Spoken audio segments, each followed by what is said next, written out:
Last week, Intel's 8700K 6-core 12-thread Coffee Lake CPU launched, and with it, a very curious question from Twitter asking why all of our benchmarks were so vastly different. Linus and I had nearly identical benchmarks, where Paul and Kyle had lower benchmarks, and someone was wanting to know what the heck is going on. Well, it was actually noted that anyone running Asus motherboards were seeing a significantly higher score. Well, why is that? Well, it's because Asus motherboards launch with something called MCE, or Multicore Enhancement, enabled by default, which is actually causing some low-level or high-level, depending on the way you look at it, overclocking to take place. The question is whether or not the consumer is aware of that, and whether or not it's something that consumers should be concerned about having something like this enabled when they're not actually aware of it. Cooler Master is going back to their roots with the new Cosmos C700P, featuring a dual curved tempered glass side panel, all metal construction, built-in RGB case illumination, USB 3.1 Type-C on the front panel, and an open internal layout that is fully modular and reversible. Learn more about Cooler Master's Cosmos C700P by heading to coolermaster.com. Now, to be fair, this is not new. Multicore Enhancement has been around for a long time. In fact, you can find threads going all the way back to 2011, 2010, and sometimes even older about Multicore Enhancement and what it does on the motherboard. A lot of people seem to be very confused. It makes no sense to buy a K-SKU CPU and not overclock it, so what Asus has kind of done by default is enable MCE, and when it recognizes that it's got an overclocking friendly CPU in there, it will go ahead and allow it to run all cores at max turbo clock when applicable, when things like temperatures and whatnot are actually taken into account. So what we've got right here is my 8700K bench that we put together last week. The only thing that's different is I threw a Titan XP on there because YOLO! But anyway, I know it's really annoying, I know. What we've got right here is the exact same test bench. 16 gigs of Dominator Platinum 3000 megahertz, which, as we've talked about before, you know, if you are not actually overclocking your memory or even enabling the XMP profile, you can see we're only running at 1069 megahertz. Remember, it's that times 2. So we're only running at 2133 on the memory. But if we take a look at our CPU, you can see right now at idle, we're sitting at 0.688, 0.8, 0.68 volts going back and forth. Extremely power efficient. It's sipping the power, but MCE, as I mentioned, is enabled by default on K-SKU CPU. So what exactly is it doing? Well, if we go ahead and run Cinebench R15, if you guys can download this yourself, you can follow along at home. It's absolutely free. It's a nice little utility just to play around and see what kind of scores you get when you play around with overclocks. You can see our voltage jumps up to 1.248, technically 1.25, which is higher than the standard voltage that you would see on a non-MCE motherboard. Also too, you can see all of our cores went to 4.7 gigahertz, which is something that typically only the main core, or whichever core is being loaded the most, would go up to 4.7. So that, on a very basic level, is what MCE or Multicore Enhancement is doing. It is allowing the overclock or the turbo clock to apply to all cores, and it's allowing the voltage and the load line calibration and all that stuff to sort of self-adjust to go with what it thinks would be stable for an all-core overclock. Because technically Turbo Boost is an overclock. So with our optimized defaults and all out-of-box settings, we got a 1,557. Now that's the score that prompted some people on Twitter to be like, hey, what the heck's going on? Why is your score higher? Well, again, MCE, like we talked about. Now, if you recall, I am running a water cooler on here. This is the Celsius S36, it's a 360 rad with 3 fans, because the moment I started to push the overclocks on this core or this chip whatsoever, even a little bit, it started to get hot. So that's why I was concerned about MCE and whether or not the audience or the consumer should know about this, because most people don't know that this is actually happening.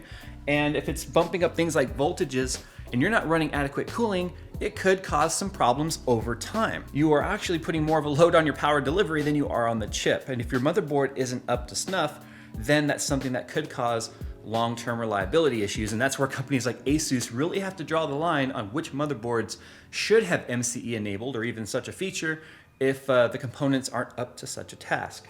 So if you take a look at our voltages here, it looks like 1.328 volts was the max peak that we saw. Temperatures, we went all the way up to 71, low 70s, high 60s on water with defaults. So keep that in mind. And that's one of the reasons why I ended up putting the water cooler on here, where I still have the air cooler on the Ryzen system, or technically, yeah, this is Ryzen, right? Yeah, 1700X, because this wasn't seeing those types of temperature spikes, because Intel, once again, with their shitty thermal paste in between the heat spreader, saving a buck by not soldering. That goes all the way back to what, Haswell, where we've been complaining about this, and Intel doesn't care about our opinions, but I digress. These temperatures right here, remember, are on water. So what happens if we disable MCE? What's gonna change? Let's find out. So here's the UEFI BIOS here in Asus motherboards. If you're running a modern Asus board, this should look the same pretty much across all of their motherboards. It just may not say ROG. But look right here, XMP is disabled. That's fine for now. What we're gonna do is hit F7 and go to our advanced settings, because if you notice, when we're in the basic settings here, the easy mode, you don't actually see any of that MCE or multi-core enhancement stuff. I mean, here's your rapid storage technology. If you're running Optane, you can turn that on there. Easy system tuning. This is where you can one-click overclock, right? You can set it to different settings and then hit apply, but we don't want any of this. We just want to leave it as is. But look at that. There's no mention right here whatsoever of multi-core enhancement. If you go into advanced mode, F7, and you go over here to AI tweaker, core ratio limit set to auto, core ratio sync all cores, that's normal.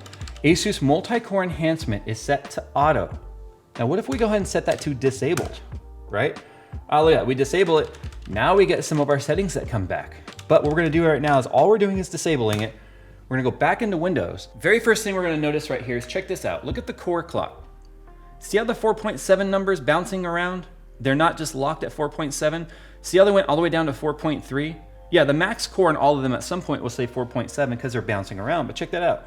We are not seeing the same level of just pegged at 4.7 because that's what MCE does. It applies the max turbo speed. It's not actually overclocking beyond the turbo, but it's applying the turbo to all the cores. Let's take a look at the voltage right here though. If we go up here, we can see the voltage came up to, where'd it go? 1.372. Okay, but we're sitting right around 1.6. It'll peg up to, right? You can see it's moving around a little bit more dynamically, but it's still sitting much lower. And remember, we are still running the balanced or the recommended mode right there. So if we just go ahead and run this now, let's see what happens to our previous score. Because we went from what, a 1577, I think it was? I forgot to save the score. I can obviously in post take a look at it. But check it out now. We are seeing our voltage come down a little bit, 1.216. Remember before it was running almost 1.3? If we look at our core clock, check that out. It actually drooped down to 4.3 under load, not 4.7, which is what we saw last time. So now if we look at our score, this is probably gonna be closer to what Kyle and Paul were experiencing, 1405. That's still higher though. That's still higher than what I think Kyle was down in the 1200 range, which I still can't answer that, but they were definitely not running Asus motherboards. I think they were running Aorus or something like that. But you can see we definitely saw a reduction in performance. Now, what if we go ahead and enable performance mode? What's gonna happen? Okay, performance mode is now enabled. You can see everything still looks roughly the same. Right? The 4.7 cores jumping around. We're seeing some 4.6s, some 4.5s. If we run the score again, look at this, under load, it comes back down to 4.3. It doesn't sit at 4.7. Voltages are still the same, 1.216. And I have a feeling we're gonna see a roughly identical score. So it looks like we came about 10, 14, 15, what was it, 1405, so we came up to 14, 15. Voltages seem to level out about 1.2 volts, and the memory, of course, is still running 2133. So, although this is still not as low as like we saw with Kyle's system, I don't know why his was down into the 12s, but we are obviously seeing something happen with multi-core enhancement. We're seeing some higher voltages, all the way up to 1.36. So on a very high level, that's what MCE is doing. It's applying a little bit more voltage so that you can get your turbo clock across all of your cores. In fact, I think it even works with non-K CPUs as well if there's a turbo clock involved. Don't quote me on that, I'm pretty sure that's the case. But something else, just to be fair though, Asus is not the only motherboard manufacturer that does this, but it's my understanding that as of today, I believe they're the only motherboard manufacturer that's applying it by default, because auto is technically on. Auto basically says if it sees a CPU that it can go in there and play with, it's gonna do it. It's gonna raise the voltages to do it. Now what I would like to see actually is that off by default, but XMP on by default. Because you know how many people out there don't understand that the speed written on their memory is not the speed it's gonna run out? I say this all the time because every time I say it, someone comes back and says, wow, I didn't know that, thanks for sharing. I'm on a mission to help everyone understand your RAM is gonna run at the base clock unless you enable XMP, which is actually a RAM overclock. I'd rather deal with that than dealing with VRMs getting hotter, more voltage being applied to my CPU, and higher cooling needs when the average consumer isn't gonna be aware of that. Because check this out.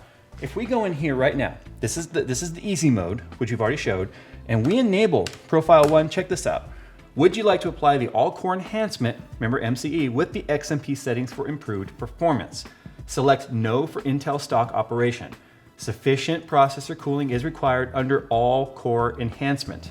They just warned me about that when I enabled XMP, but they never warned me about that when I booted the system the first time or assembled it. If you as a consumer are not aware that this is gonna apply more voltage and it's gonna require better cooling,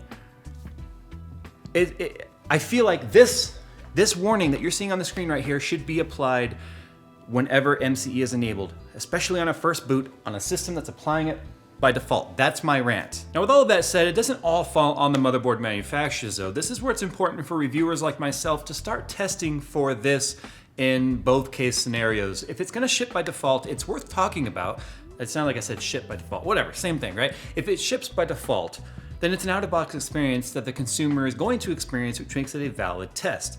But also it's important for us to test both methods. So for all reviewers testing Asus motherboards, it's important to make, or any motherboard again, it's important to make sure that those types of features are turned off. It's one reason why AMD during the Ryzen launch had recommended that anyone using Asus motherboards on Intel platforms to compare disable MCE simply because it is not the typical out-of-box experience that you get in an Intel processor. So it makes perfect sense that that was a request of theirs. And going forward, I think if we're gonna use Asus boards, we have to test both, which is fine, honestly. I mean, it's nice to have one button click for extra performance.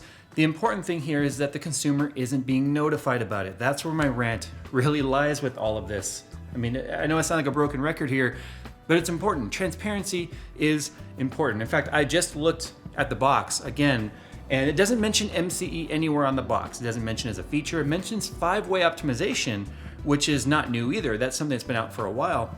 But 5-way optimization is something that you typically will let it go through and do its testing, and it's like a whole procedure, not a overclocking function that's on by default. So what do you guys think? Sound off in the comments below. Do you think that companies like Asus, I can't talk today, what the heck? Do you think companies like Asus should be shipping this sort of function on by default? Or do you think it should be a prompt similar to like what you saw when I enabled XMP, allowing the user to say, hey, this is an option, but also here are some risks involved? Or what? Sound off in the comments. Let me know what you guys think should be happening. And as always, thanks for watching, and I'll see you in the next one.